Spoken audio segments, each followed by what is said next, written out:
And good morning, ladies and gentlemen, dear guests. Welcome to the AgriData Innovative Israeli and Hungarian Solutions in Agricultural Productions online B&B event. I warmly welcome all of you, representing the key stakeholders of the Hungarian agriculture sector, state organizations, diplomatic missions, and last but not least, the media. Welcome everyone who is interested in the technological innovations in the field of agriculture. And thank you all from Hungary and from Israel for joining us this morning.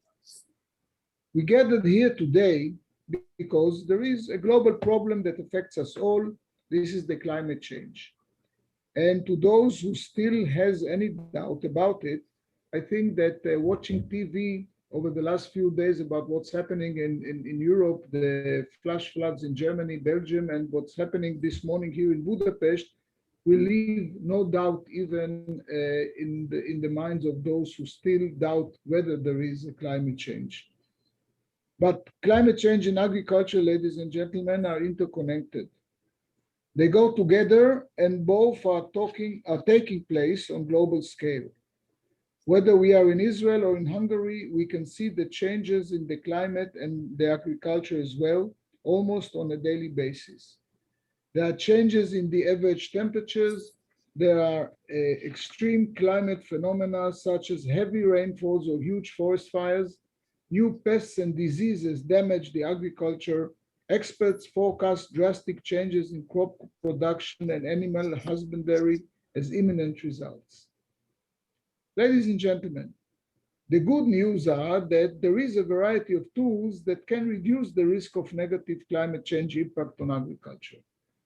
On the other hand, there are mechanisms that reduce the agriculture contribution, for instance, gas emissions, to the climate change.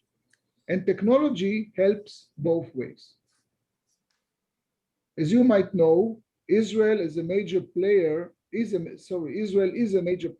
when it comes to high-tech and innovation.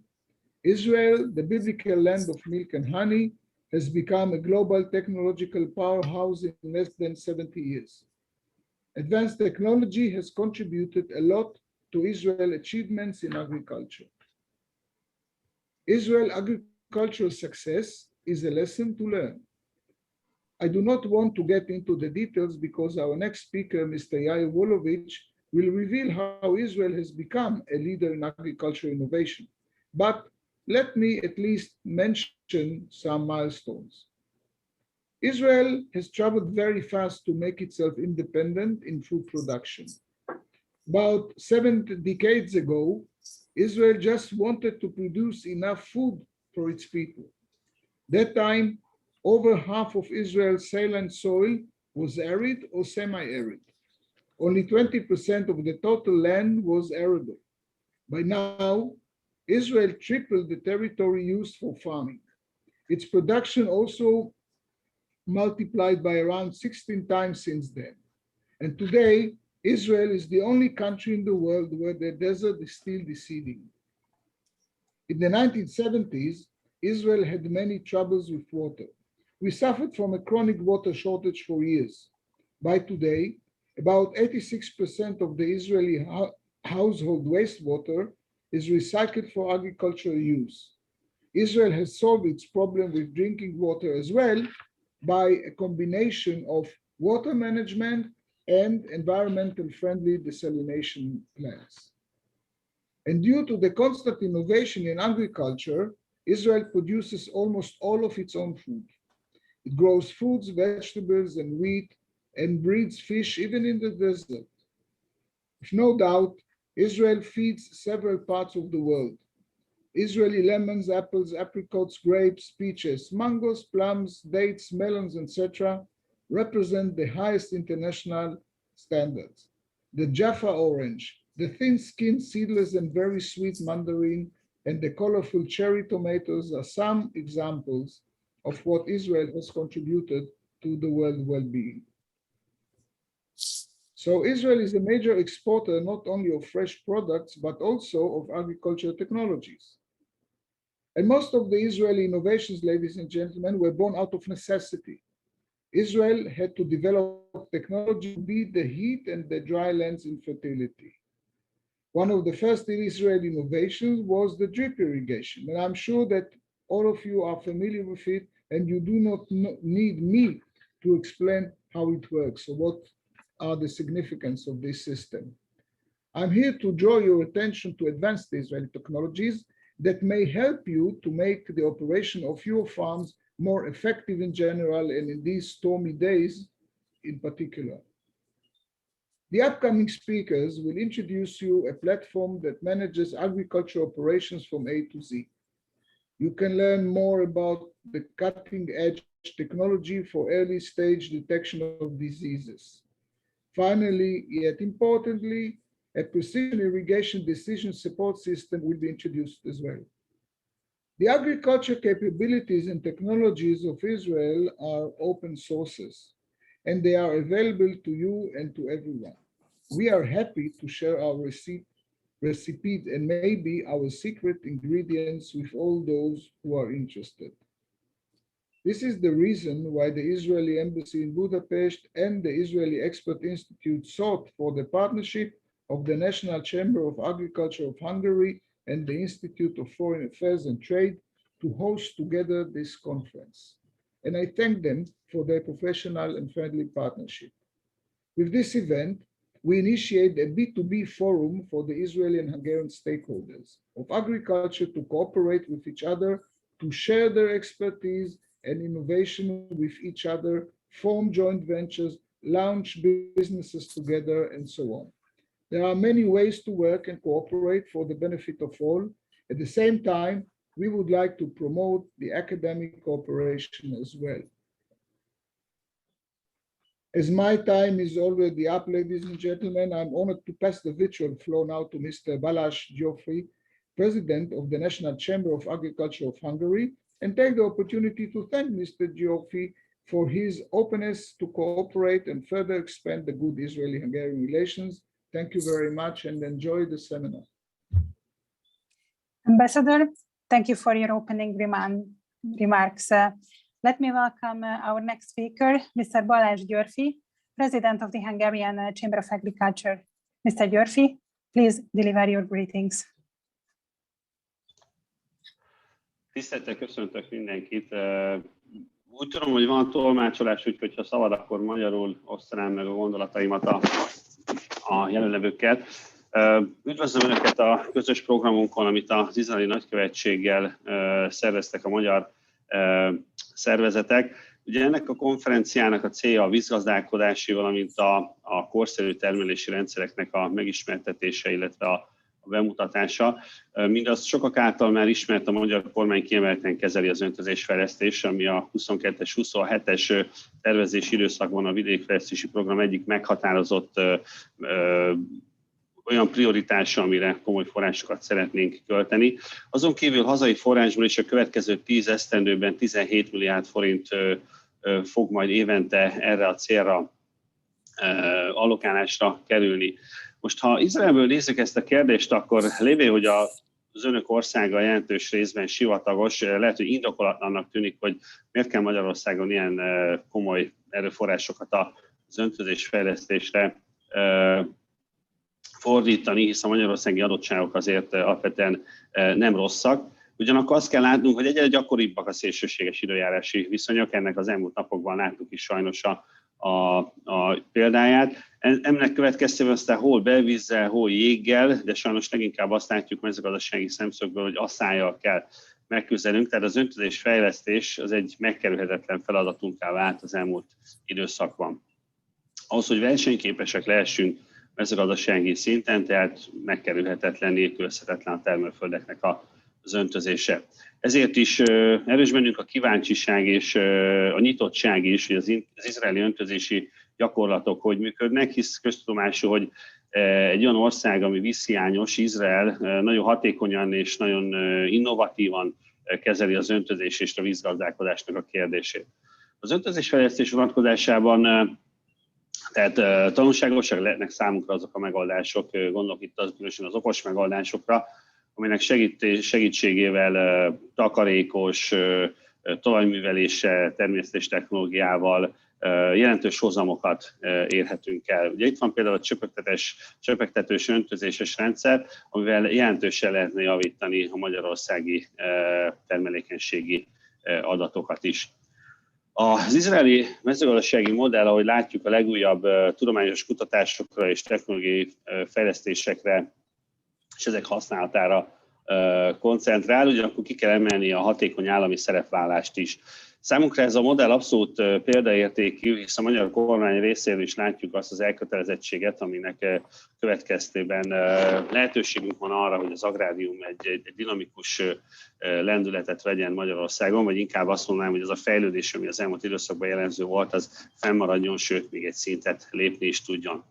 Történelmi léptékű az a döntés, hogy a vidékfejlesztési források tekintetében Magyarország az Európai Unióban adható legmagasabb mértékű nemzeti társfinanszírozást biztosítja, mindegy 80%-os mértékben. Ez azt eredményezi, hogy a következő 6 esztendőben Magyarországon 4265 milliárd forintot fogunk az agrárium és a magyar vidék fejlesztésére fordítani. Bízunk benne, hogy ezek a kedvező finanszírozási körülmények megágyaznak az innovatív technológiák elterjedésének, és egyre inkább teret nyernek olyan megoldások, mint a smart farming, a drone technológia, szóval mindaz, ami a magyar mezőgazdaság ütésállóságát, a versenyképességét képes növelni. És még egy fontos szempontot itt meg kell említeni, hogy vonzóvá tudjuk tenni talán a fiatalok számára. Ugyanis a generációváltás Magyarországon is egy nagyon komoly kihívás, és meg kell értetnünk a pályaválasztókkal, hogy a 21. század mezőgazdasága már nem feltétlenül az a mezőgazdaság, amit nagyszüleiktől hallottak, hanem a meghökkentő lehetőségek terepe, ahol a kreativitás és a magas képzettség megtérülés egy nagyon izgalmas pályát tud festeni. A Nemzeti Agrárgazdasági Kamara elkötelezett tehát az innováció iránt, és minden rendelkezésre álló eszközzel és erőforrással, az kutatás ösztönzés, akár valamilyen innovációs program, ennek az előmozdítására fogunk törekedni, és ennek a mai konferencia egy nagyon jó bizonyítéka. Köszönöm szépen megtisztelő figyelmüket! Thank you, Mr. Győrffy, for your greetings. And now, our next chapter, the Israeli part of this event starts with a general introduction. Yair Volovitz, Israeli agriculture technology specialist, will present Israel as a leader in agriculture innovation in 15 minutes. Mr. Volovitz, the floor is yours.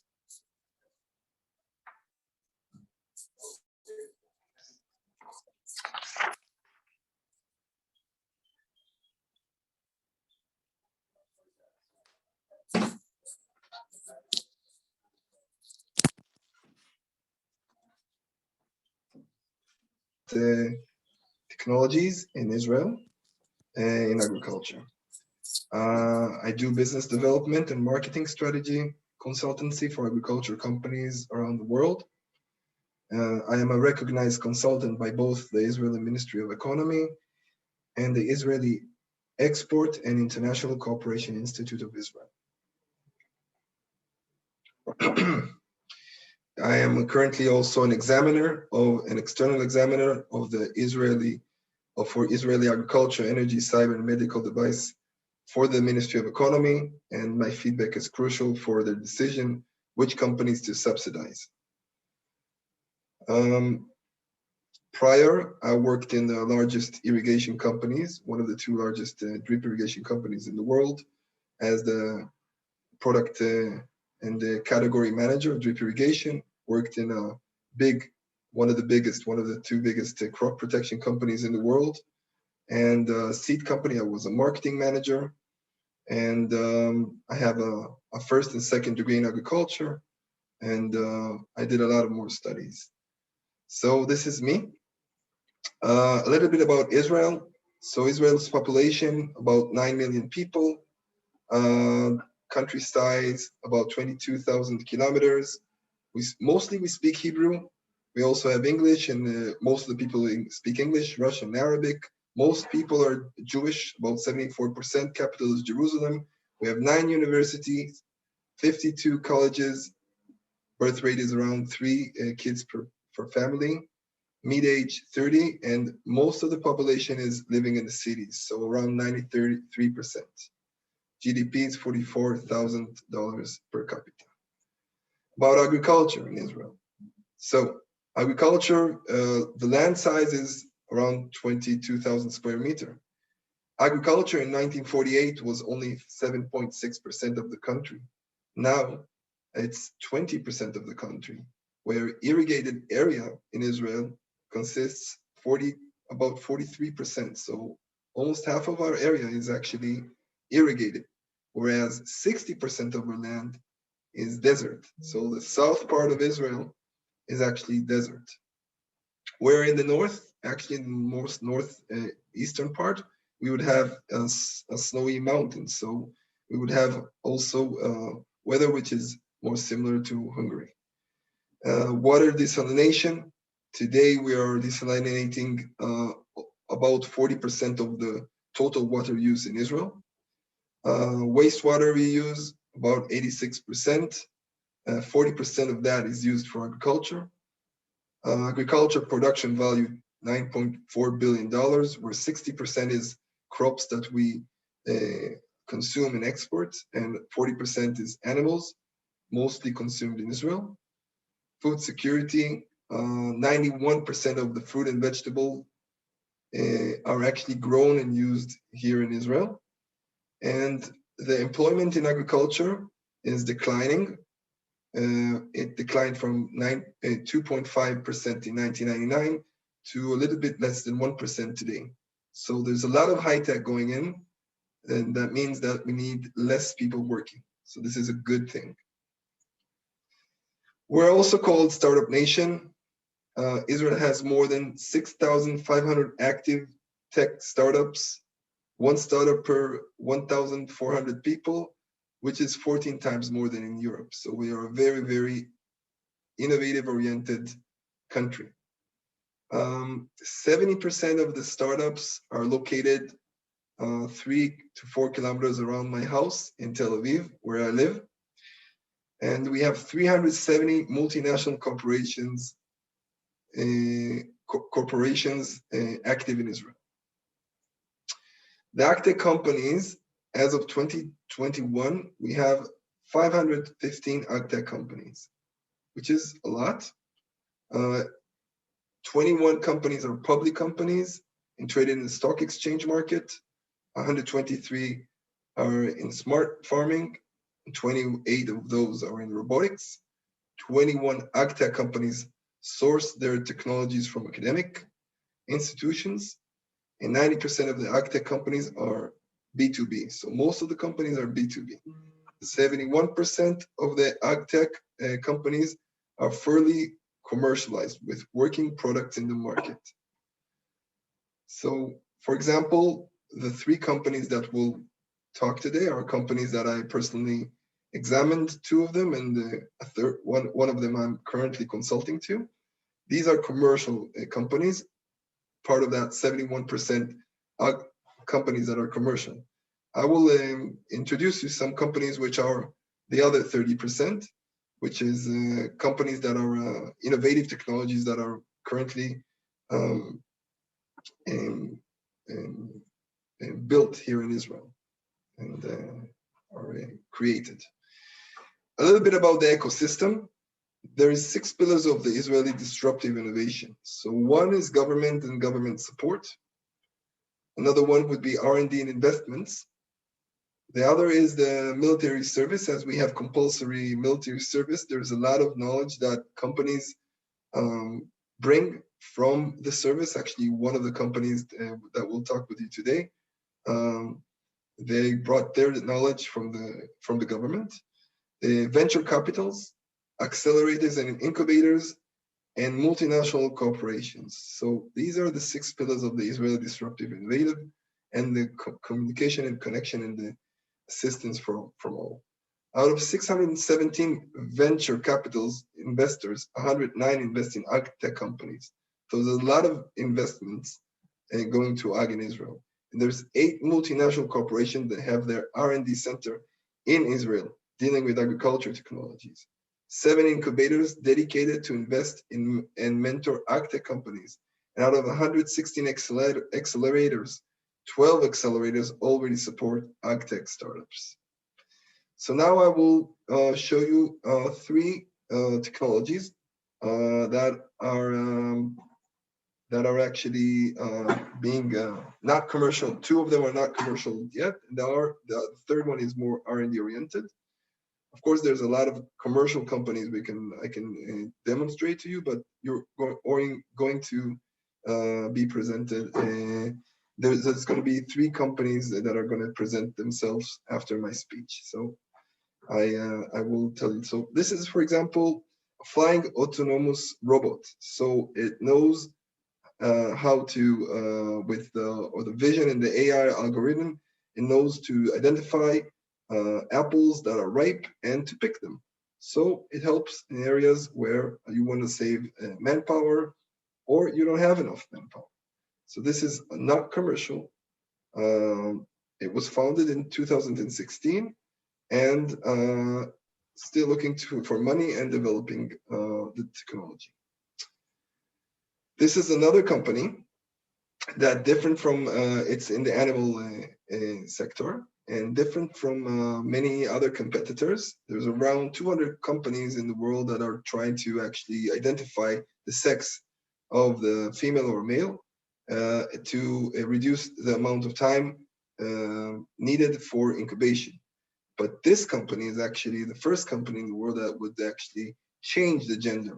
So if you want females that would eventually lay eggs, you don't want to incubate males, and then you would have to kill them. So what this technology does is actually it changes the gender of the whatever there is in the egg into female, for example. So it uses all kinds of like noise and temperature and CO2 and humidity and sound vibration, and that's how they do it. Currently, they have already 60%. They can change 20% more males to females. So this is another company which is not commercial yet, though you can come and see this technology working in Israel. And the third company, this is a commercial company. It's more R&D oriented. Again, I'm not giving you commercial examples because you're gonna have 3 commercial examples following my presentation. This is a R&D concept commercial company. They actually help to reduce the time needed to develop new products for either if it's fertilizers or pesticides or any other biostimulators, so they can reduce the R&D time needed from 2 to 4 years to around 1 year by their technology that actually measures a lot of different parameters and that after manipulating and treating the plant, it can easily compare to other to the controls. So this is about 3 companies. Of course, there's many more companies. This is just example of 25 companies I've consulted in aquaculture also. Some are looking for presentations, some are looking for investments, and there's a lot more companies and technologies. So if you're interested to leverage your innovative technology and find some kind of a marketing edge, I'd be happy to assist, either if it's the government or commercial companies. Thank you very much. I can't hear you, Judith. Yeah. Thank you, Mr. Wolowitz, for your interesting presentation. After learning more about the Israeli innovations in agriculture, the time arrived to learn more about the technologies and the companies from Israel. We are pleased that we can introduce 3 Israeli companies to the Hungarian market today. First, let me welcome Agritask. Its business development director, Mr. Gishri, will tell you how the AgriData platform turns data into actionable insight. Sorry for my mistake. I wanted to say Agritask as an Israeli company. It's my mistake. Sorry for that. So Mr. Gishri, Director of Agritask, the floor is yours. Thank you. Thank you very much, Judith. And thank you, everybody. And very excited to be here. And I look forward for cooperation. We actually don't work in Hungary today, so we look forward for this cooperation. If I can share my screen, Judith. 1 second. Please tell me if you can see my screen.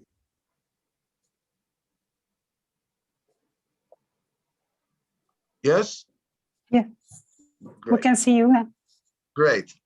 So following the words of our honorable ambassador, I would like to add to that definitely the climate changes, adding to that the COVID situation that we have today with problems in flying and actually visiting the fields, then platforms as Agritask really boost forward. And the understanding that now you should treat the agriculture sector as a real business and understand at every moment what's going on, where it's going on, and so you can plan ahead and combine different information sources, as we have a lot of information sources today available in the field. So Agritask, I'll try to do it as fast as possible because Agritask is really touching many, many different sectors in the agriculture ecosystem. So I'll try to pass fast, and I'll be happy to answer any questions, or Judith will share my email later. So if you want to connect, I'll be very, very happy to connect. Agritask. Agritask is a fact-based, on-time decision-making for agriculture business. Started at 2010. Agritask first came out with a product at 2014. Today, serving more than 30 countries with more than 50 crops, with offices in Israel, Brazil, and Bulgaria. Sorry. What Agritask came to solve? Agritask actually started from agronomists. Large percent of our company is agronomists. And we came to solve the problem of the missing data. Today, most of the farmers active today either don't write the activities or what has been done in the field, or do it in Excel sheets. What makes it really problematic in order to combine it with different information sources. Where you have the less of 10% of farmers in the world, usually you see it in the wine industry, where they have a lot of data, for example, sensors, machinery, weather, satellite, drones. But as you can see in the picture, most likely these equipment talk only to themselves and not to each other. So it's very hard to get insights out of it. How does the system work? As I said, we started as agronomists, and we understood the problem starting from the base, meaning that today we believe that there is no need to change the way the farmer works. And in order for this system to be embedded, you must have the final user, which is the farmer or the scout, to be involved in the system. So what we do is we copy exactly the way he worked and now copy it to a mobile phone, to a smartphone. So any information now entering from the field itself, whether it's human resources, whether it's planning, activities that are being done in the field, trimming, cutting, seeding, everything. Now it's being entered into the Agritask core. In addition, as I said with our rule that we don't want to change the way the farmer works, we will also integrate into whatever software or whatever hardware that he has now using in the fields, whether it's ERP, weather stations, spraying systems, anything really that he has today, we will connect and add it to the Agritask core.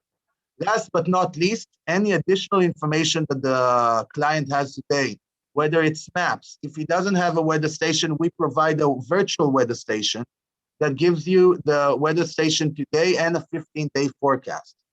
In addition, we work with Sentinel-2, so we also provide satellite imagery with NDVI, NWI, and a lot of other insights that we can take out of this system using our large GIS team. It's important to say that our system works today in more than 15 languages, can work in 3 languages simultaneously, of course, can work offline. So once the farmer or the scout is connected to the internet, all the information now passes into the Agritask core. Once it's in the Agritask core, now we can really do the magic. We can really understand what's going on in our activity. We can see it layered database. We can put one layer on top of the other and get insights out of it. And of course, do cross data analysis. So that provides me insights and alerts. So now I can combine different information sources. For example, very basic one. If I'm planning now to spray my fields on Monday, and on Wednesday it's going to rain, so the system will send an alert telling me, listen, it's going to rain. Maybe you should wait till after the rain for this to be efficient. This is a small one. Of course, we can now create dashboards specifically for the users, meaning the agronomist. Once I have this line of information, the agronomist will take only the information that's relevant for him, while the economist will take all the information relevant to him. If it's for marketing issues, if it's for pest and disease control, etc. In addition, reports, whether it's internal reports or external reports, whether you need to now do exports to the US or the EU, and now you need to stand by legislation and regulations. So the system automatically collects all the information from the Agritask core and creates reports. As I said, Agritask is a completely 100% software. We will connect, as I said, to any hardware that you have today. So that gives me the ability to now control the whole ecosystem from A to Z, as the Honorable Minister, Ambassador said, covering from soil planning to harvest and post-harvest. And now, sorry? Oh, sorry, yeah. And now giving complete traceability of the whole activity to the actual seed or to the packaging factory or processing. Agritask in the last 10 years or less has been focused on these main sectors, which is growers and cooperatives. We started at South America, so we have the very biggest growers and cooperatives of wheat, of maize, for example, Bon Jesus or Suzano. Another sector is the egg buyers, food and beverage companies, and I would add also the farm input companies. So here, for example, we have HZPC, which is the second largest potato seed grower in the world. What we did is we created an app for them, so now they can communicate directly with the farmers. So if before the COVID, they used to fly all around and the connection was not that good with the farmer, now they can give advice, they can do upsales, and they can monitor the advance of each seed in each location. In addition to that, as I said, the ag buyers and food and beverage companies, which is a very large sector of ours. So for example, we have Starbucks. Starbucks manages today 350,000 farmers in around 30 countries. Using our system, they now, before they used to send scouts, now they can see all the information of the field and ask for what information is needed. So now they can control the whole cultivation. In order for you as a client visiting Starbucks all around the world will receive the same flavor and it will be safe, of course. Heineken is a very interesting thing, Heineken Brazil, where now they can provide the whole system. They provide microfinancing, they provide the seeds to the farmers and then buy the crops, the final crops from them in order to process it. So they need to know the risk involving in each farmer. This relates to the last sector, which is the insurers and creditors, and I would add also subsidiaries and microfinancing. So today, with the Agritask system, we can really understand the risk involving in the farmer himself, and now provide him with whether it's insurance or whether it's subsidiary that really fits him, and I can really know that he received it and enjoyed it. Last but not least, it's governments and nonprofits. So here, for example, we work all around the world. We just won the Better Cotton Initiative first prize, and now we're building an app for them for cotton cultivation all around the world. ICIP, it's a very, very beautiful project in Kenya. It's combined with the University of Tel Aviv in Israel and financed by the Gates Foundation. This project is covering 200 farms, around 21,000 farmers, trying to fight a specific pest, which is the full army worm that is attacking their crops, and trying different ag models to do it. Usually at this point, I'd say I tell a story from my experience. In the last 5 years, I worked a lot with governments, mostly in Africa and East Europe.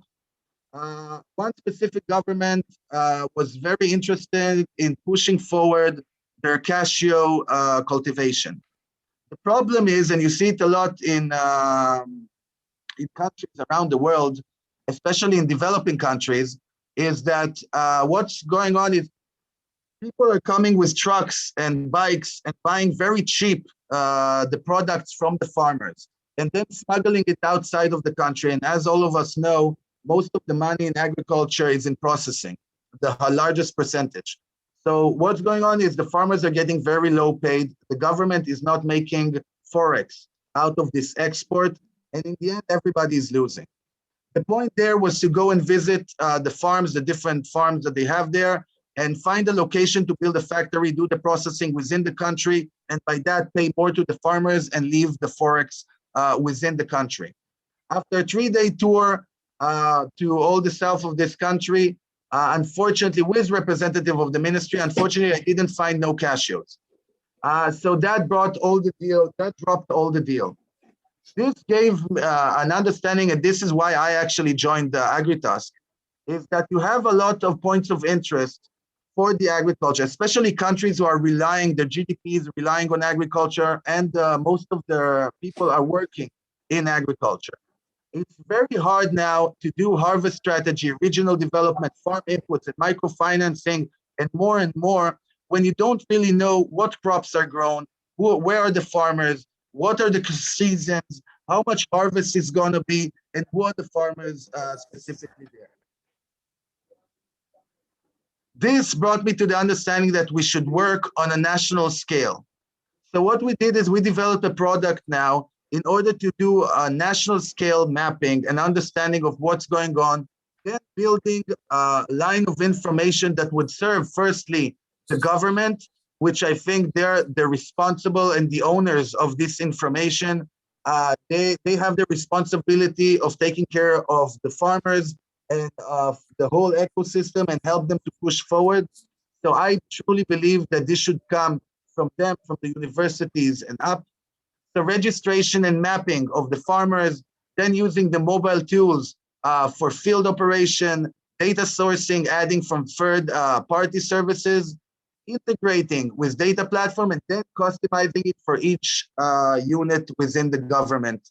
And then pushing it to the private sector, and by that reducing the cost of setup and the time of setup, because already we'll have the length of information. Where the point is to reach a beautiful mosaic as this. This is a project we started 10 years ago in Israel. We started it with the government, focusing on one specific pest attacking our orchards. I can tell you that 10 years later, we're focusing, as you can see on the right, on more than 50 crops.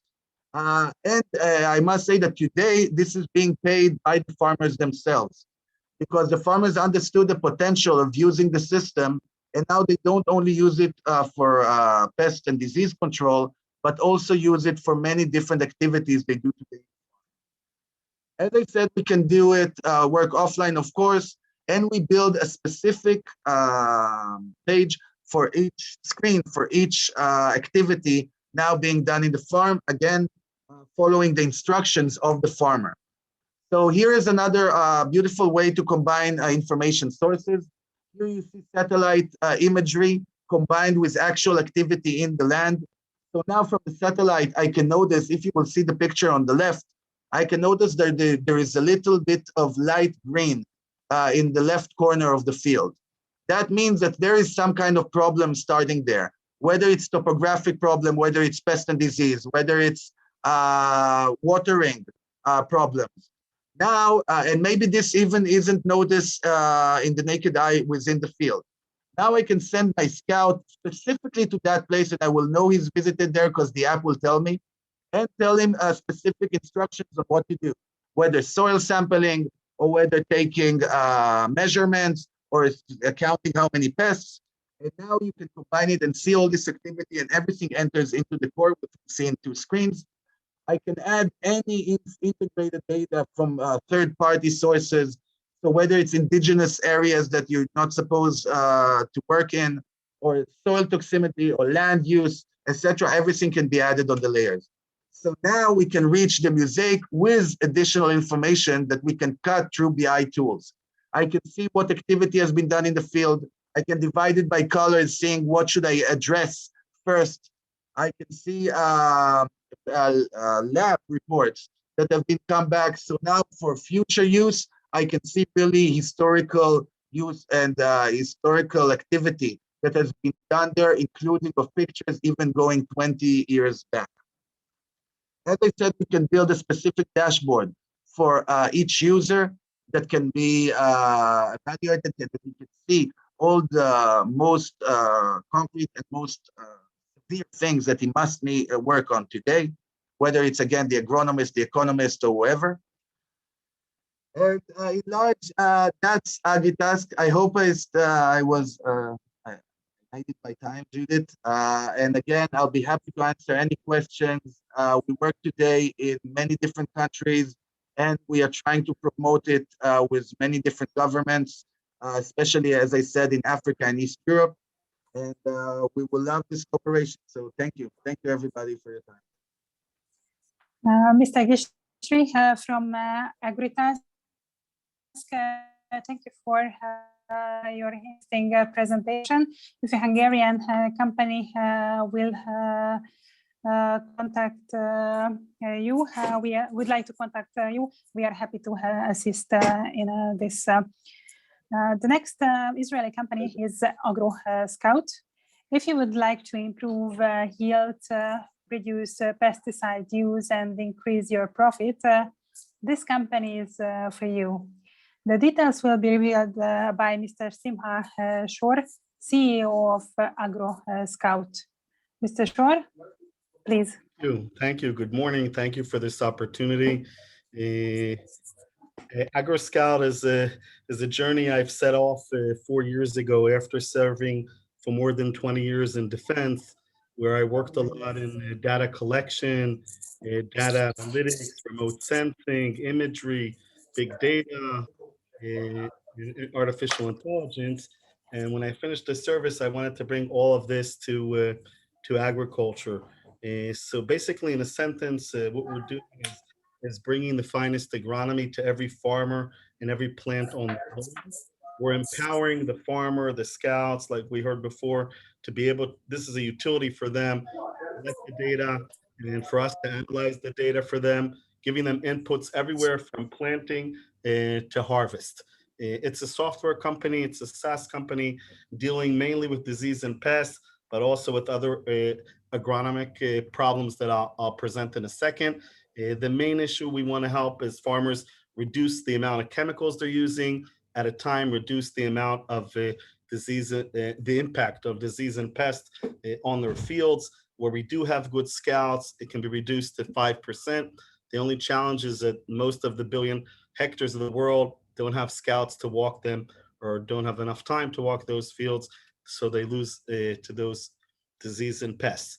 So it's about sustainability, accountability, and efficiency. At the end of the day, that small farmer or even medium-sized farmer needs to grow more so we can support food security, but also do it in a more sustainable and accountable way. So we help those farmers reduce the chemicals. We help them manage the inputs and the effect that they're having on growing that crop with as less chemicals as possible. The way we empower them is we use off-the-shelf commercial technology. We all have smartphones. We also use these small commercial drones that are sold globally, also all over Europe, about $1,000. It's a great robot with a great camera. We fly it around automatically like a Superman agronomist or scout over the field. So we're collecting very high resolution imagery, 0.5 millimeter pixels, which is similar to eyesight. So it's similar to a scout walking in the field. We'll also use the satellite imagery like we heard before, but this is unprecedented resolution. It's like someone standing in the field, and we're imitating that process the scout is doing. So that's why we need that high resolution, or an image from their mobile app. So anyone with their mobile app can take an image and get an answer either from an agronomist or from our AI that's giving them the answer. We don't need any internet in the field. When the person gets back to the farm or to his office or his home, he uploads the data to the cloud. That's where we analyze the data and send them back actionable things to do. This is the problem in the field. This is how you should be treating it. And not only in disease and pests, also in other issues that I'll show in a second. Where there is a scout or a utility for the scout. So it's empowering him to collect more data faster over the field and make more and better actionable decisions on treating the field. And in disease and pests, there's importance in time, when he detects it, how severe it is, it'll affect how much chemicals he's gonna put out. Today, they usually don't have enough data to make the right actions, causing them to use more chemicals to be on the safe side. At a time that we wanna reduce the chemicals, and the EU has already decided to reduce chemicals by 50% by 2030. It's not that far away. Farmers today want to be starting to do those things, and it also costs them a lot of money, those chemicals. So it's a win-win for all sides. The main power of our technology is in the artificial intelligence. We've collected data over multiple crops, multiple countries, including Europe. We do more than 20 crops. We're only in field crops, so that'll be vegetables and the field crops. We don't do trees. And we've taught the algorithms the know-how of agronomy. So when an image goes up, we analyze it and we can bring a product back to the user. A very challenging artificial intelligence problem because it's biological data. It doesn't really look the same. So you need thousands of appearances to train the algorithm that what each problem is. It's all about the data. So like you said, we've collected data all over the world in more than 20 crops, and our algorithms will bring insights on many of those diseases and pests impacting those crops. And at time that we're helping more and more farmers in their own field, it's also already generating data in the regional area, which is interesting for the grower organizations. It's interesting for the chemical companies. It's interesting for the seed growers. PepsiCo by far is the largest potato grower in the world. We work with them commercially all over Latin America, as well as Heinz, either the processors or the seed companies, as well as the consulting companies, the insurance companies. It's already monetization on that data because it's not about Joe's field, it's about the region. It's about an area in a country. We can give alerts of disease and pests, and we've done research on the movement of disease and pests over the region, and we can alert the rest of the farmers. The chemical company can offer to sell them the right products, everyone on their own intention, but at the end of the day, it's something that can alert the rest of the farmers and can help them better treat their fields even before something happened to their field. At the end of the day, the service is simple. It's similar to a scout walking the field and sending you a report. Everything here is digital. You can see here an image from the drone. We take images from 2 meters. That's why we get the high resolution. And these yellow squares are done by the artificial intelligence detecting only agronomical problems. And what does it mean? And again, in the mobile, you can also walk with this to the field. You might want to send something to the lab. You might want to see how severe it is. And the reports are dynamic. They're not just a PDF, but you can share between the shareholders that are relevant to treating that field. Everything's also on the web platform. And today we're working mainly in Latin America and North America and Israel, of course. Now we're starting to work in Europe and as well as Africa. But I think the true thing is what we can bring to the mobile app. We bring everything to the mobile app. So the reports, the insights, everything comes to the mobile app. Small and big user can use their phone as a sensor to collect data, but also to get the recommendations. This is a very unique and interesting project that we're doing now in Washington. These are appearances of a Colorado potato beetle. Causes a lot of damage, but doesn't spread very quickly. This is about 50 hectares.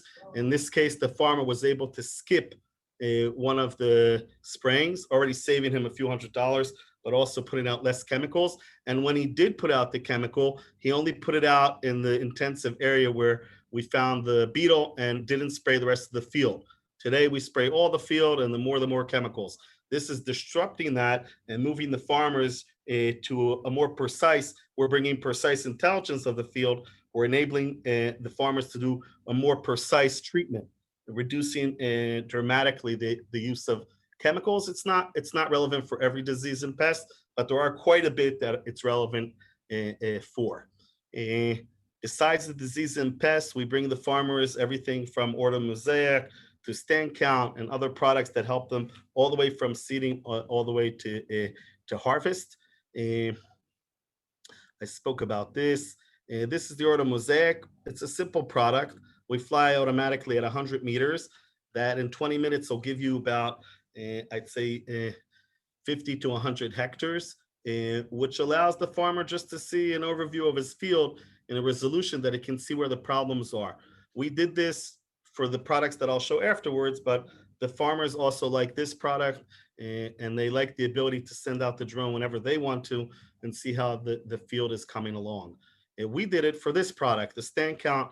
You want to see how many plants came up per hectare, which is, it says something about the quality of the seeds, but it also helps you decide what chemicals you'll put out at this time of the season. And the second product for that would be this one, is the Canopy Coverage, which is also relevant to how much I'll be spraying. So how wide is the crop in the field? I can change the sprayer, how wide it's spraying. So if it's only half a meter the row, we can spray only half a meter and not a full meter, saving him a lot in chemicals. Again, it'll impact the use of the chemicals during this part of the season. And at the end of the season, when the canopy cover starts going down, they'll decide on when to collect the field on that. We've just made an agreement with Airbus, so we get all of the Airbus, all the EU satellites, pretty much covers the entire globe. We use this for the NDVI, the multispectral, which is relevant mainly for irrigation and fertilizer issues. Again, taking it from Airbus all the way to the small farmer in his mobile app. The mobile app, like I said, is very important. We've now added the capability to ask the experts. So anyone walking in the field, the farmer, one of the people from the farm team, can take an image of something and get an answer, maybe from a local agronomist working with us or from our AI. The more images that go up, the more the artificial intelligence is answering. But as far as the farmer is concerned, he can upload as many images and get answers for the problems that he has in the field. This is something we're doing in tomatoes. We did this in Italy and in Israel, and now we'll be doing this with Heinz in Brazil. And we look at the crop all the way from planting or seeding all the way to harvest. In tomatoes, we can also see the color. We can also count the tomatoes. It goes for how much prediction of the yield. It goes to when to collect that field. They collect it at a very precise red. So when the majority of the field reaches that red, that's when they collect the field for the process. So this allows them to know exactly when that time is in the field, and also counting the amount of tomatoes allows them to see what is the yield prediction. This is something we're doing in grapes, again, in the areas of disease and pest. Like I said, working today mostly in North and Latin America. It can be scouts that give a service. It can be processors. It can be farmers. Anyone that's responsible for treating a field or caring for a field can use our service to empower him on his job. Working all over Latin America with major agro businesses and processors, as well as chemical companies and farmers at all sizes. This is a very interesting project we're doing with the Mexican government. They're working with the smallest farmers. They get money from welfare not to leave the land. They use the mobile app, but we also send them an agronomist, and we're the backbone of this whole communication between these small farmers and being able to get someone helping them all the way from seeding all the way to harvest. So the mobile app is empowering them to be able to grow more. Most of them aren't really growing anything today. And this is a project we're doing with Adama, one of the largest chemical companies in the world in India, where we're helping the crop advisors and the retailers support the small farmers. So our technology tells them what the problem is. Adama will say what the right product is, and the retailer can use the mobile app not only to help the specific farmer that came to him, but also talk to the rest of the farmers in that region. Thank you. Happy to hear any questions. Thank you, Mr. Shor from AgroScout for this interesting presentation. The third Israeli speaker is from Veritex, which is a solution in precision irrigation, root sense, and soil moisture sensor. The CEO of Veritex, Mr. Tal Mauer, will tell you more. Mr. Mauer, the floor is yours. Thank you very much. Hi, everybody. Thanks for having us today here. It's great to be here. Thank you for the previous speakers. I believe you heard some of the most amazing Israeli technologies with agriculture. And I'm here to speak about Veritex, which deals with one of the earliest fields or industries in agriculture that Israel is special with, which is irrigation. As you probably know, most of the biggest companies, irrigation companies in the world, came from Israel, and it came for a reason. Israel has a lack of water, and although today the situation is different with the desalination and other technologies, yet the industry of irrigation in Israel has developed for the recent 60 years. And Veritex is the next stage of irrigation and deals with precision irrigation. We all know as farmers that use some kind of irrigation, and it doesn't matter what type of irrigation. It can be very precise, drip irrigation, or flood irrigation from the other hand, that when we are irrigating the entire field, and it can be row crops or trees or even greenhouses, we get different results. And the reason usually is different microclimate in every segment of the field. It can be different type of soil, it can be different topography. And we are here to solve this problem by getting first the knowledge of why we have this kind of problem, and second, how to make the irrigation much more sophisticated to get the same yield across the field. And as we understand, the core or the basic fundamentals of the plant is the roots. And we are here to understand what's going on with the roots of the plants. And based on this knowledge, to make this kind of optimization. And of course, we're taking the irrigation for the next stage, and which is automation of irrigation based on data, based on know-how of how to irrigate and how much to irrigate every segment of the field.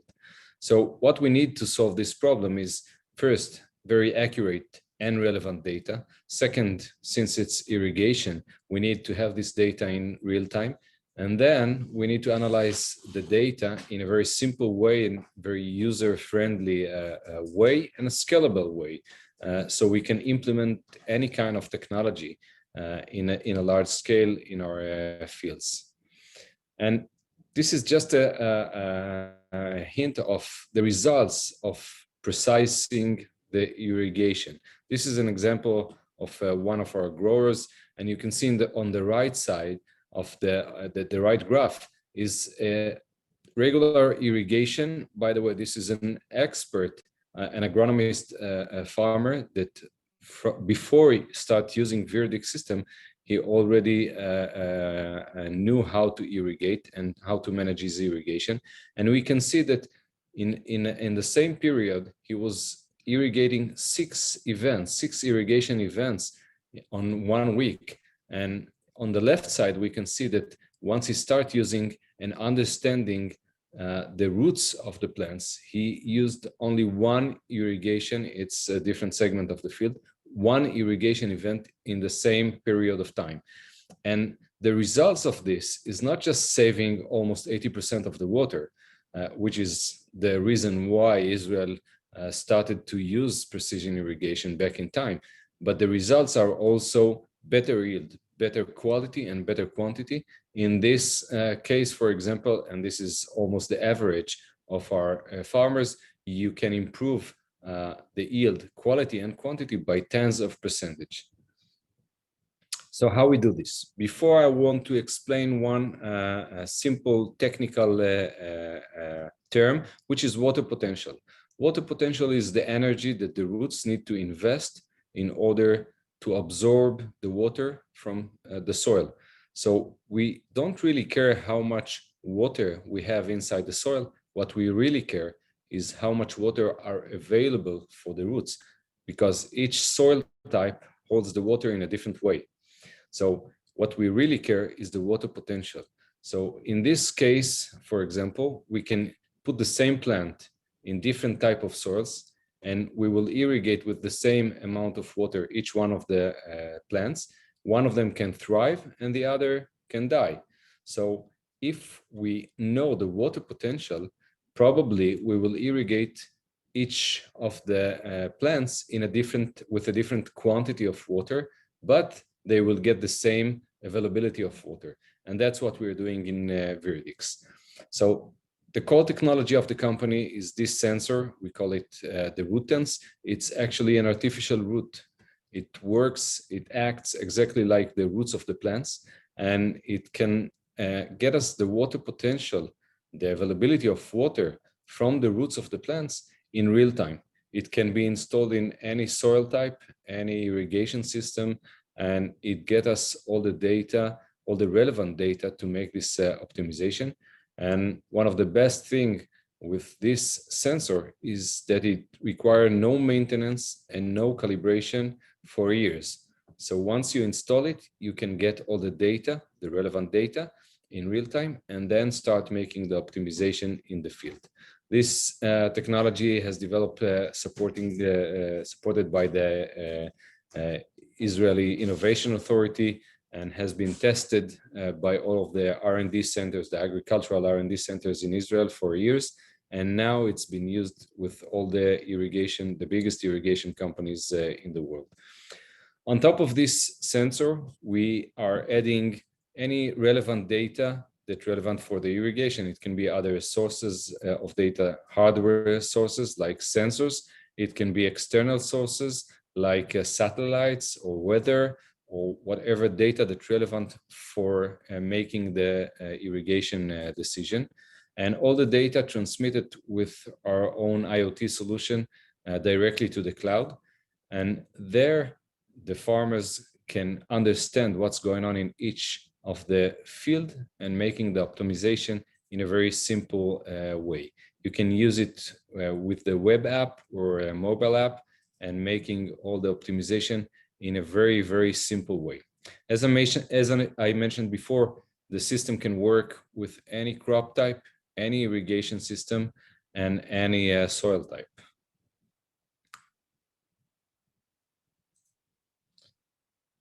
Then, when we have all the data in the cloud, we want to make the optimization based on the plant, on the crop that we have, and not based on other external conditions.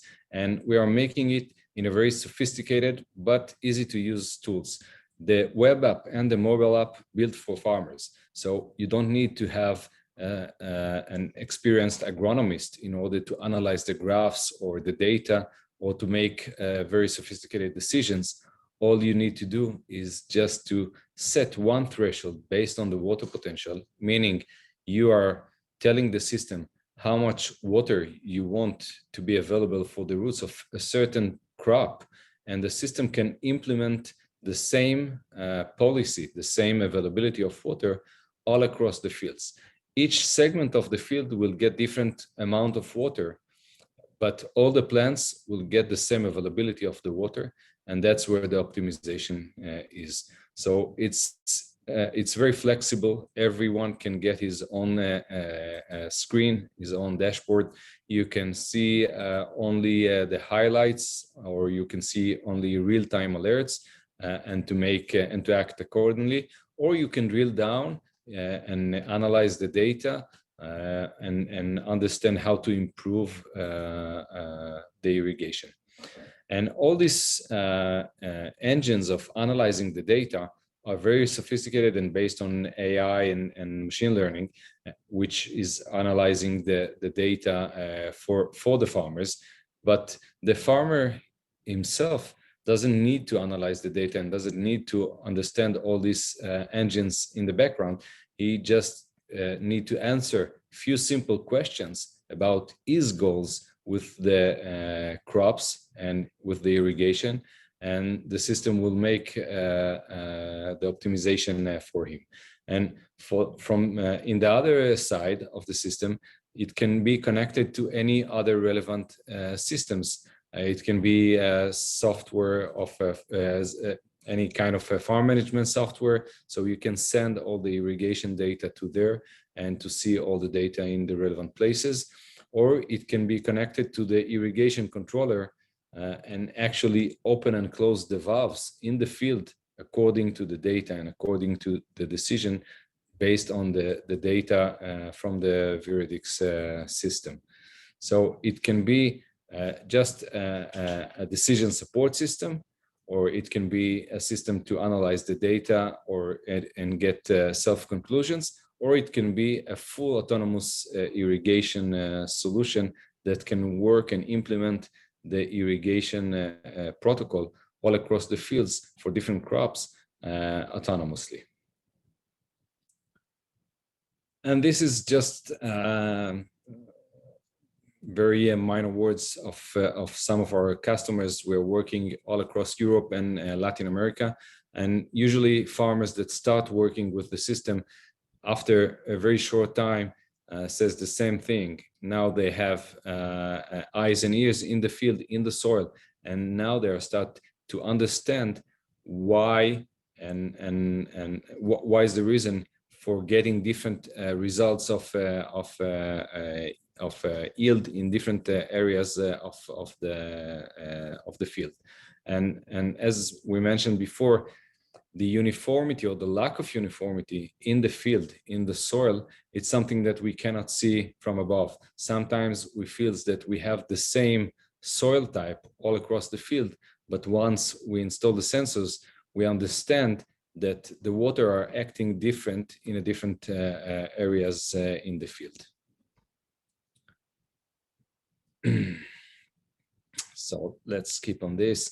We are working, as I said, as a collaborator with any relevant system across irrigation or agriculture in general. So you can connect all the data to any system that you already have. It can be related to irrigation. It can be related to other software or any other tools that you have that it's relevant to connect them with. And the general mission is to get the best irrigation for every segment in the field that you have. Thank you very much. If you have any other questions or a request for knowledge, please contact me directly. This is my email. Thank you. Thank you, Mr. Mauer, from Veritex. And we thank the three Israeli companies, Agritask, AgroScout, and Veritex for their interesting presentations. Dear guests, if you would like to contact the Israeli companies, the Israeli embassy is happy to assist you. I write my email to the chat function. You can contact me anytime. And now we are ahead of the next chapter that is about the innovative Hungarian solutions in agriculture. The first Hungarian speaker, Katalin Süle, Vice President of the National Chamber of Agriculture of Hungary, is going to talk about the agriculture innovation and water management in Hungary. Vice President Schüler, please, the floor is yours.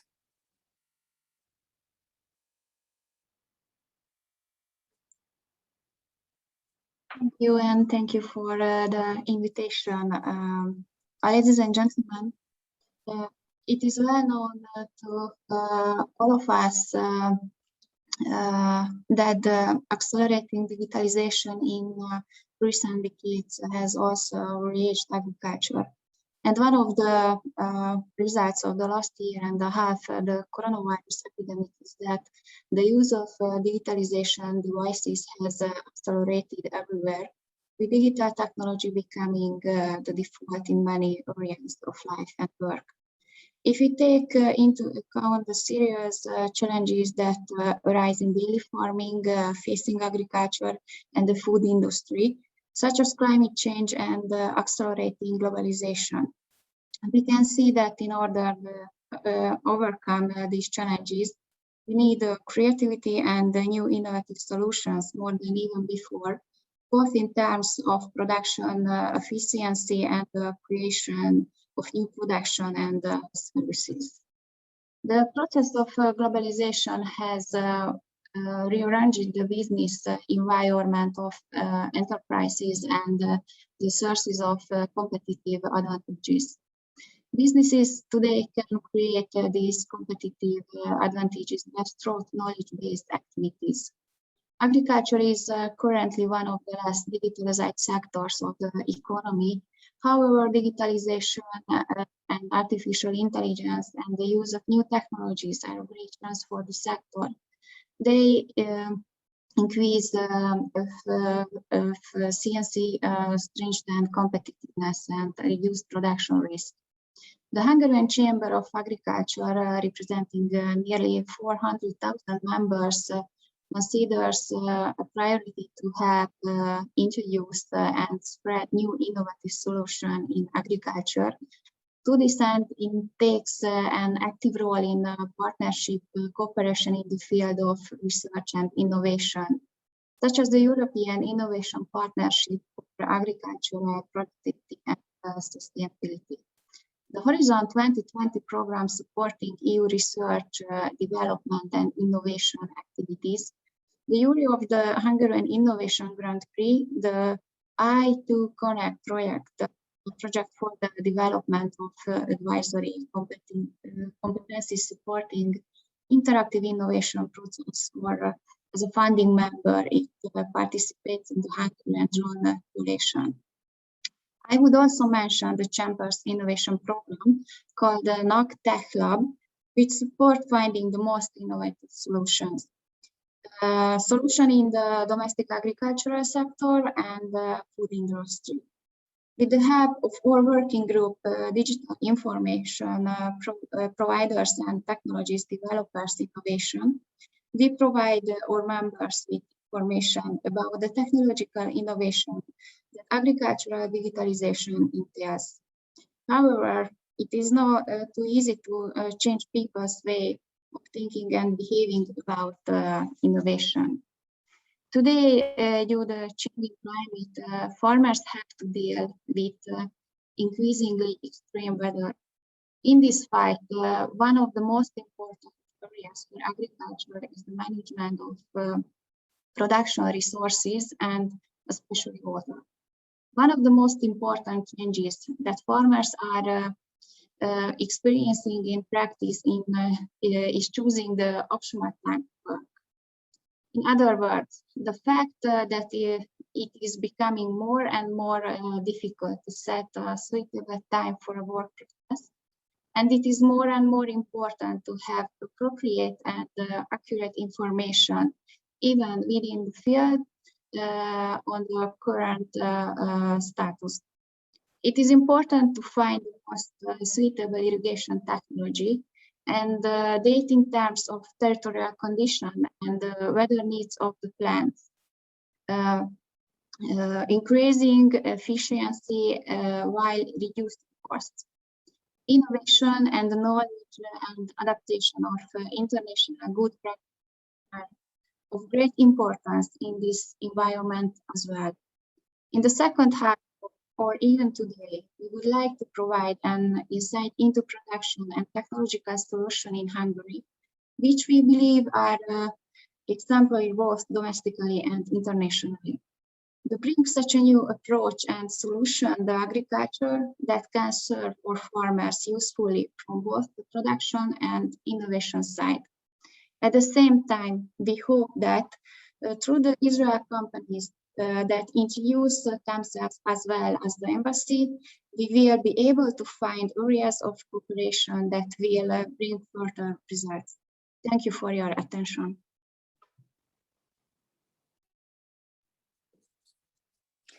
Vice President Schule, thank you for your speech.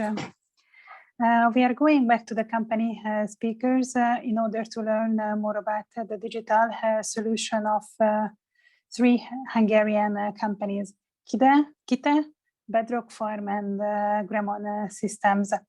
The first Hungarian company presentation is Kite. Kite's precision agriculture system combines technology, consultancy, and related applications. It will be presented by Attila Horváth, Digital Agriculture Project Manager. Thank you. Mr. Horváth, the floor is yours. I try to share my screen. Can you see it? If yes. Yes, we can. Thank you very much. Ladies and gentlemen, I would like to present you Kite PGR Precision Management System. Please let me introduce the journey first, if I can reach the next slide. Yes, how Kite developed the PGR system. We started from scratch. 10 years ago, we created our RTK base station system. Today, more than 1,500 receivers can use the 2.5 centimeters accurate signal, which can support the good field documentation and can help us to reach the good base data. The second step was the re-engineering of the growing technology for the most common cultivated crops in the country. We developed complete technology from tillage to harvesting. We can do every operation with precision ag approach and tools. In 2016, we started our complex advisory program, where with different GIS and analytics software, we were able to collect and connect the data to our growers from these different data sources. In this year, we started our own IT developments to facilitate and speed up the precision ag processes.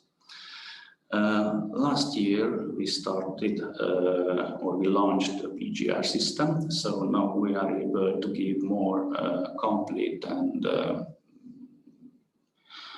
faster solutions to our growers.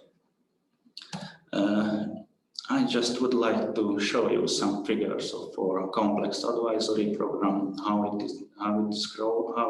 grow it.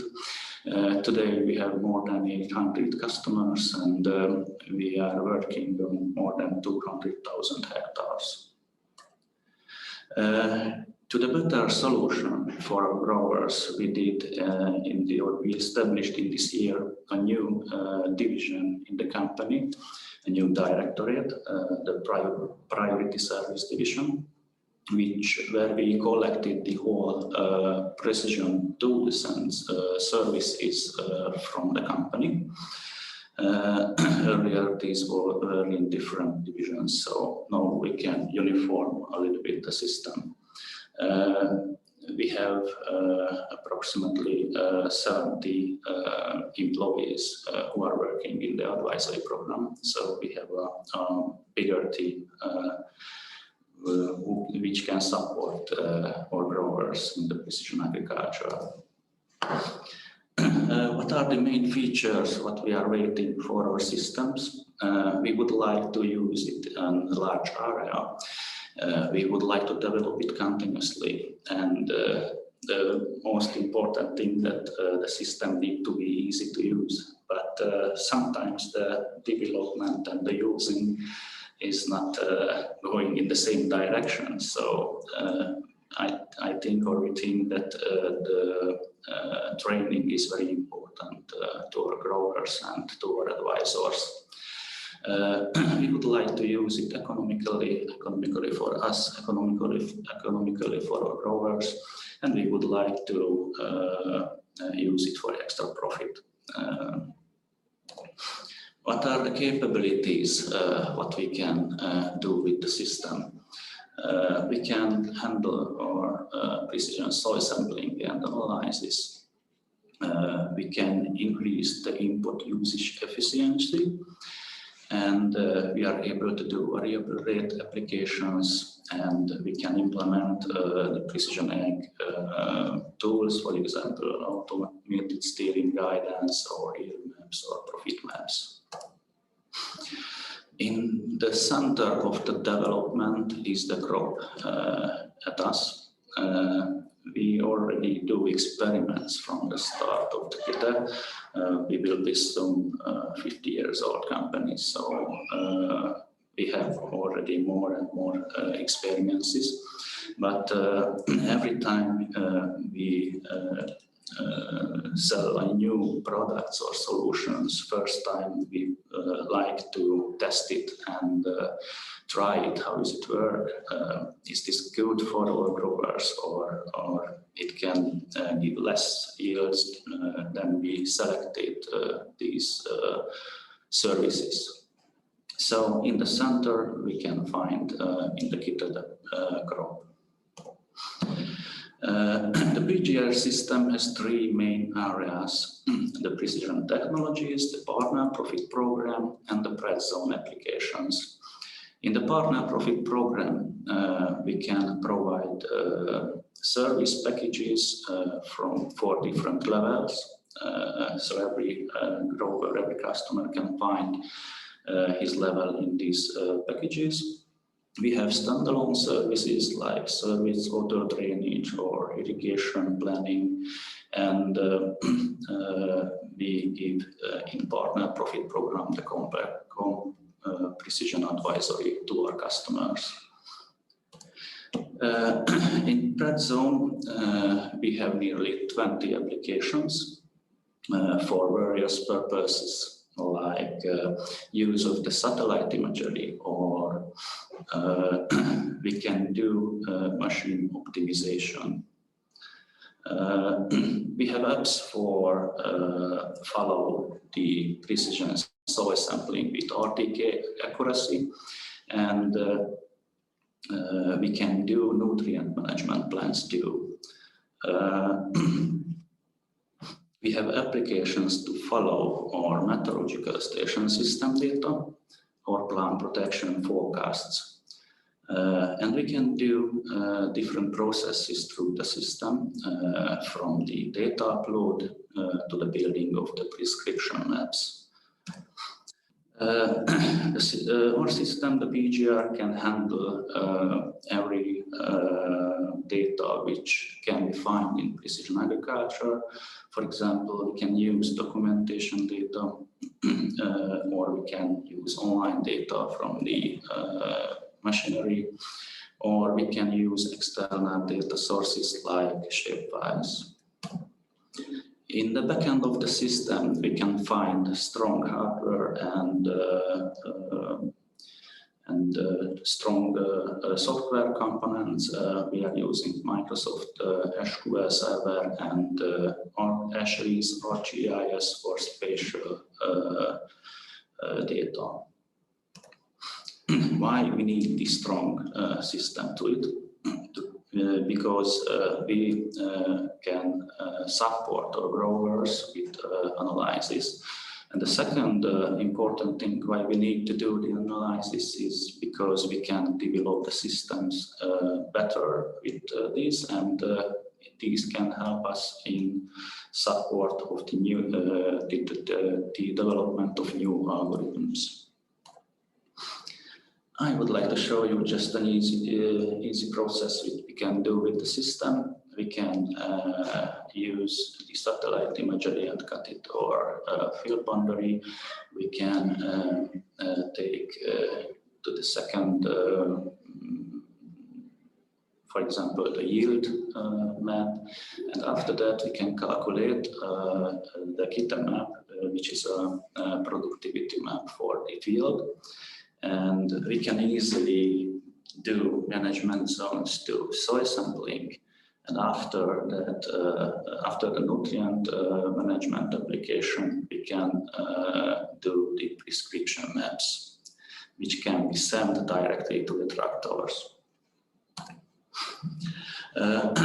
We have some applications already which we developed to mobile devices to better information management to our partners. So they can already everywhere reach the information to good decisions. And what are the results? We have some test partners through the country, and we can present that our test farms yield can growing continuously and can be better and higher like the average. But the main goal is the profit. We have seen through the years that we are using more and more applications and solutions, and we are trying to be more precise, then we can reach higher and higher profits. We can show our customers the profit inside the field too. We are collecting all operations on the field, and we can collect incomes, expenses, and the final result is the profit map, where we can show our customers that which part of the field is better and which part of the field need to do something other decisions. So we can follow and control our whole system. What are our plans for the future? We would like to develop continuously the system to give more better and better solutions to our customers, and we would like to reach more and more better solutions which can help us and our customers to reach the biggest profits. Thank you very much.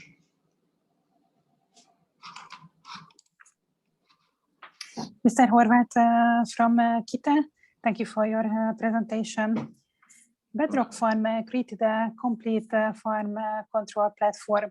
The details will be introduced by Endre Szűcs, company founder and managing director. Mr. Szűcs, please.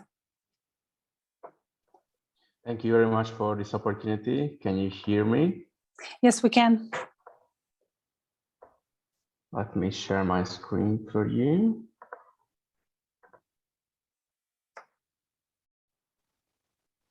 Can you see it? Yes, we can hear you and we can see you. Sure. Right now you are seeing the panel, right? Right. The presentation. All right, thank you very much. So even in the bleak midwinter, people get together in the local restaurants to share culinary moments. Their news story relies on the chef in those restaurants who's in charge to create flavorful but also memorable food and memorable experiences for those who come by. And we know that great food comes from not just the chef's perspective, but from great ingredients. And to fulfill those standards, the guest's standards, traditional suppliers must rely on importing fresh produces when it's not in season.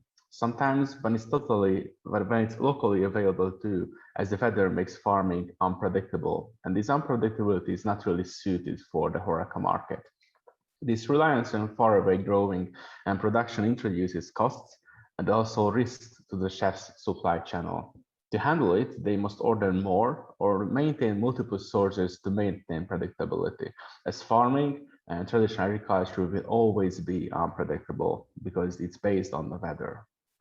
But at Bedrock, we are producing indoor controlled farms, which are helping ambitious chefs to create memorable culinary moments by offering the finest ingredients year-round, growing them in the same local neighborhood, providing chefs with predictable, more customized, and a transparent experience.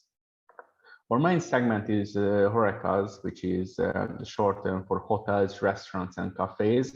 But we have partnerships in retail, wholesale distribution, and also B2C markets as well. But also HoReCa is big. There are nearly over 3,000 restaurants in Budapest alone, 2,000 in Tel Aviv, and more than 4,000 in Vienna. And they are all contributing to the incredible 24.6% annual growth rate of our industry, vertical farming, which is a sub-industry in urban farming, which is also growing. Vertical farming itself is a highly controlled environment growing inside the city, providing local ingredients. And what do we, and how do we do it? And let me give you a metaphor for our technology, because it's easier to understand that way, that how we make our farms able to serve nourishing, safe, and accessible food grown locally to the local community. So Bedrock at its core is a hardware-enabled software startup in an agricultural environment. But our solution makes farming available regardless of location, time, and expertise. So nearly any urban youngster can join and start farming in themselves. And how do we do that? Our platform is a fundamental level, and the fundamental control unit is a growing recipe. It's like a cake recipe, which provides you with every information needed to reproduce your selected variety. Bedrock's recipes are providing all the data and key steps to reproduce edible plants, regardless of location, time, and also experiences, because the hardware handles all of the stuff that's required to grow in the required environment. These recipes are handled in a local computer and forwarded to this platform communication hardware that you can see right now. This platform is contained two different parts. One of which is a measure and control that is attached to the local hardware, which is above. This is based to really provide a great communication. But the lower part is connecting the plant's growing environment to the local computer via this platform, which is above. This lower part is interchangeable for any technological interference in order to make our integration platform agnostic to specificality. So we can connect to whatever is required in that indoor farm. We can be suited to any different type of technologies. We can connect everything, which means that what we are doing with this hardware that you can see is that we are collecting lettuce to the cloud. And these recipes are handled in a local computer, which works like a bookshelf. It's collecting, handling, and storing the data, storing these recipes from the nodes, and also controlling them based on the current running recipe. It's connected to the cloud in order to share the summarized growing recipes. While the local computer is focusing on its own sovereign environment, the cloud is linking every single one of them together, regardless of location, comparing different growing recipes, selecting the best ones, thus creating the network learning, which makes that using this platform, the farmers, there are no need for farmers for more focused research and tests on the local level. The farmers will just receive a notification that the yield of their plants that are currently growing will grow by X amount because a better recipe is just found somewhere else. So this means that based on those recipes, every single plant production can be reproduced regardless of time and experience and also location. Which also introduces us to this network learning, which means that whenever you are growing, you are connected to the network of other urban farmers. You are sharing your knowledge, but you're also receiving every knowledge and every new experiences that come from others. In our current, let me get back. Yeah, in our current urban farm, which is located in Budapest, Hungary, we are serving a couple dozen restaurants with the freshest ingredients. We are serving leafy greens, herbs, medical plants, microgreens, edible ferments, and currently testing with mushrooms. So we are really good in modularity and serving a whole scope, not just like one type of single product. And in our current urban farm, we are serving a couple dozen restaurants with the freshest ingredients, including the biggest specialty retail chain called Culinaris, Four Seasons Hotels, which I think that we all know, and the biggest distributor in high quality ingredients called France Gourmet. And capturing this huge demand that in HoReCa, even after this COVID situation, they're growing rapidly. We are also captured this demand, and our net monthly recurring revenue is growing above 20% month by month since last November. But our mindset is not only focused on economical growth, but also on a broader impact as Bedrock. And Bedrock's platform make agriculture more accessible for the urban young because the entry barriers are much lower because of this recipe-based production. We are also abolishing transport-based emissions as it's grown locally and consumed locally by also reserving around 80 to 90% of the water usage because we're using normal hydroponic and aeroponic farming methodologies. So we are really looking into not just scalable profitability, but also to have an impact on our social and environmental areas as well. We are a team, we are a really diverse team with a value-creating, free market, competent mindset, combined with relevant plant physiological knowledge and expertise. And we're also serial entrepreneurs, have multiple companies in our back. And thank you very much for your attention. I was Andrea from Bedrock Farm with the mission to make our food nourishing again. Mr. Switch from Bedrock Farm, thank you for your presentation. As the time flies, we are going to have the last company presentation from Hungary. Gremon Systems is an agriculture IT company providing businesses with professional, innovative, and user-friendly decision support systems. It will be presented by President János Lóczy. Mr. Lóczy, the virtual floor is yours. Thank you. Good morning, everyone. Thanks for the invitation, and I'm glad that I have an opportunity to explain to you our stories. I know that being the last presenter is always more difficult, but I try to be as quick as possible. So let me share my screen with you.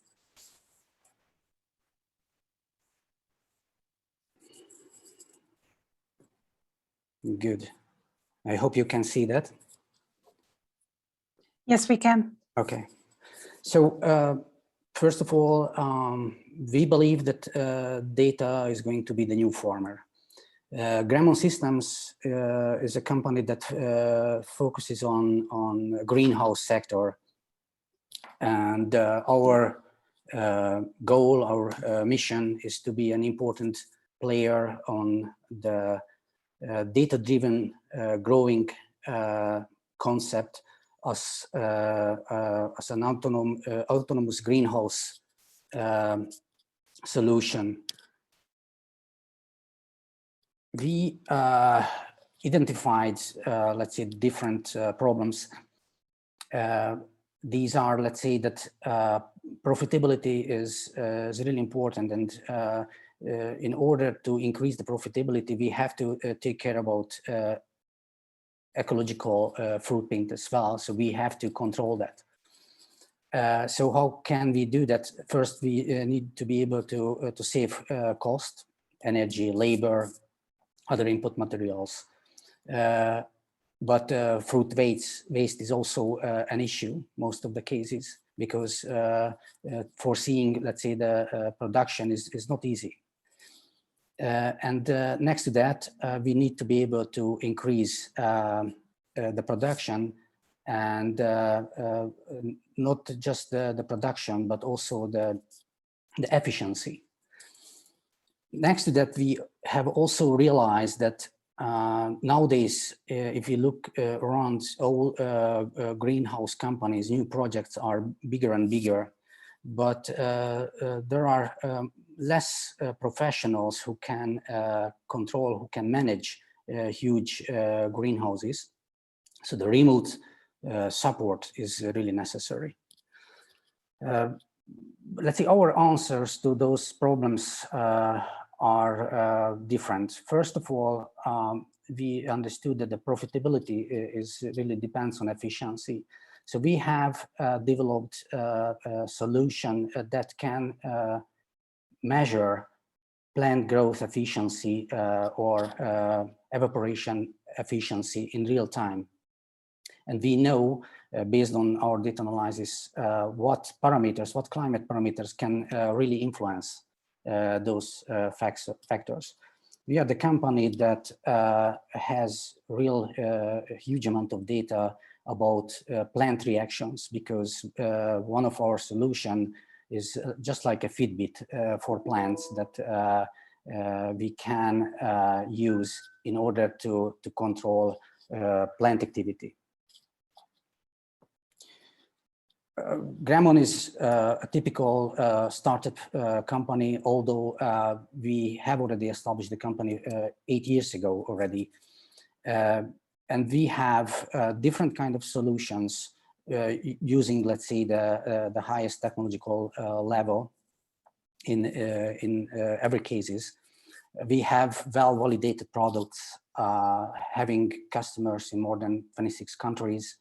And we have robust devices working in different regions since the very beginning. We focus on greenhouse sector. No matter is it a high-tech or low-tech greenhouse, our solutions can be installed in those technologies. Indoor farming for us is still not in the focus, mostly because our solutions are not fitting to leafy crops, but we have already started also to work on that. What we do, the Grammon Digital is an ecosystem. We are able to record, collect different kind of data, and using mathematical models, algorithms, data analysis, we try to find out what parameters are going to really influence the plant growth efficiency. Using our system, we are not just able to predict, let's say, potential extra yield, but we can also even measure that. So using our system, growers can really increase yields, but next to that, other input materials can be saved, like CO2, energy, heating energy, or artificial lighting. And we really believe that in a very short term, let's say, the data is going to be really a new farmer. So we take different kind of data, we work with the data, and we visualize data results, analyze data on a simple way, in order that simply farmers can make, based on that information, easier decision, what technology parameter can be set differently, but even we can also automate, for example, irrigation. So the ecosystem is able to collect different kind of data, and nowadays we have 4 different modules. Trutina is one of our most innovative product. We have also another one, Crop Monitor, Insect Manager, and Forecaster. Let me show you a short video. I believe it's going to help you to understand the products. Can you confirm that you see the video? Can you confirm that you see the video? I cannot see your video, only your last slide. You have to reshare the.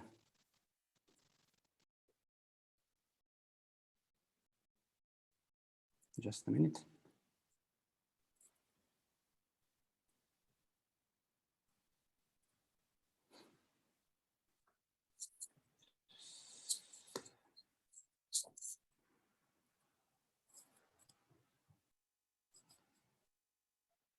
Okay, how about now? I cannot see your video. Still. Not yet.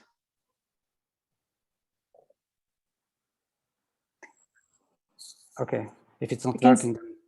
We can see only a white paper. Okay, then I will skip that. And do you see the presentation now? Not yet. Okay. Please share your screen again.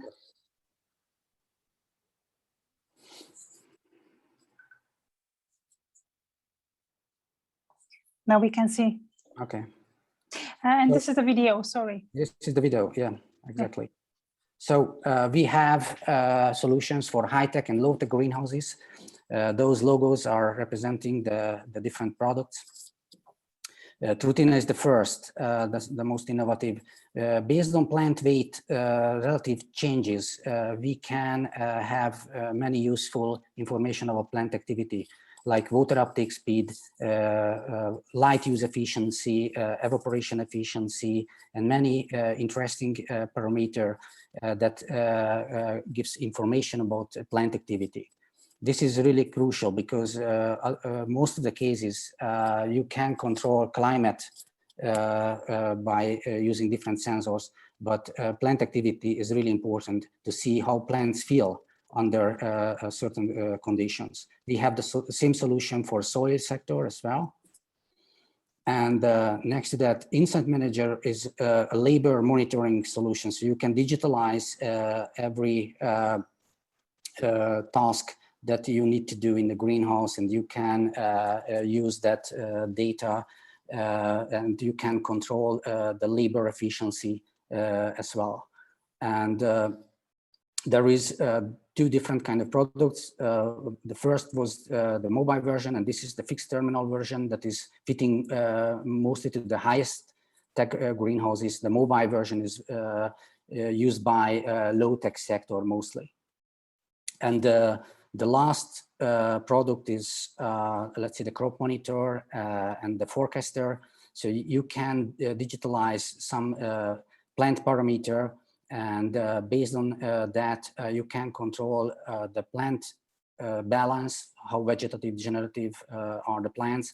And next to that, you can also get a forecast module, which is a kind of simulator. So you can simulate the yield potential for the coming days. And you can plan better your labor, your transportation, and your packing, whatever. So that can really influence the whole supply chain. So these are our products. I hope you see again the presentation. Do you? Yes, we can see the presentation again. Yes. Great.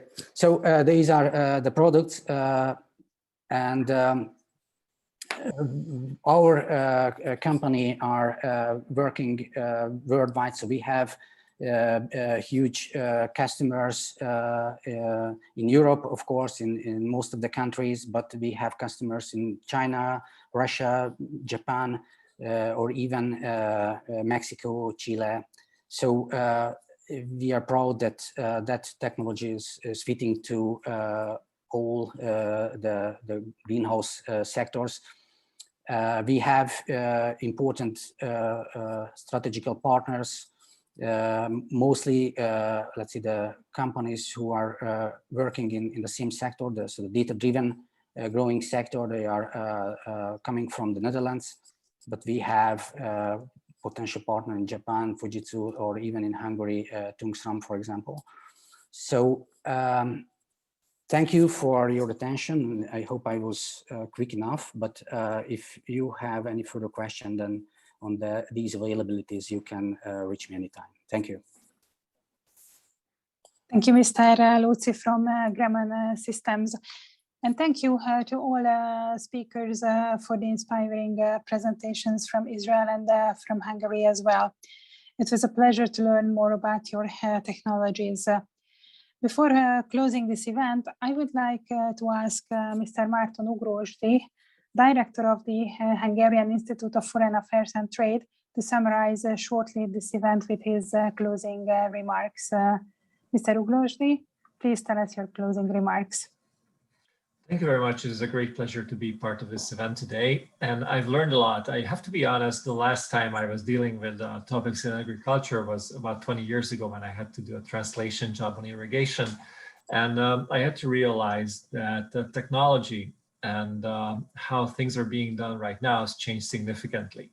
And I think it was a great occasion today because all the solutions which were presented by the Hungarian and the Israeli contributors are showing sustainable ways to keep agriculture up and running and also make it as an even more profitable business, because we shouldn't forget that as most of our countries at least are facing labor shortage, it will become crucial to staff these jobs, and automation and the more effective use of resources and technology will be key in keeping our countries running, and also to use the resources more efficiently and more sustainably. And even if I only look at the different methods that the Israeli speakers have presented when it comes to the use of resources like fertilizers and especially water, I think there's a lot we can learn. And the Hungarian solutions we have seen, especially about urban farming, which really caught my attention,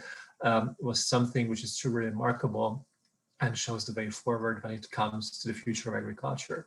I would also like to thank our partners, the Nemzeti Agrárgazdasági Kamara, the Embassy of Israel, and the Israel Export Institute for teaming up with us for this event today. And we're looking forward to similar discussions in the field of agriculture, space technology, startups, and whatever else that might enhance and deepen the cooperation between our two countries. Thank you very much. Thank you, Mr. Ugrósdy, Director of the Hungarian Institute of Foreign Affairs and Trade. And we would like to thank all the speakers, the Zoom and the Facebook audience for the participation and your interest in this AgriData innovative Israeli and Hungarian solutions in agriculture production online B2B event. We hope that in the previous 2 hours, you could get inspired and you could learn more about digitalization in the agriculture sector. If you would like to contact the Israeli or the Hungarian companies, we are all available here in the Israeli embassy, or I'm sure that the colleagues in the Hungarian Chamber of Agriculture as well to assist you to find each other to form businesses together.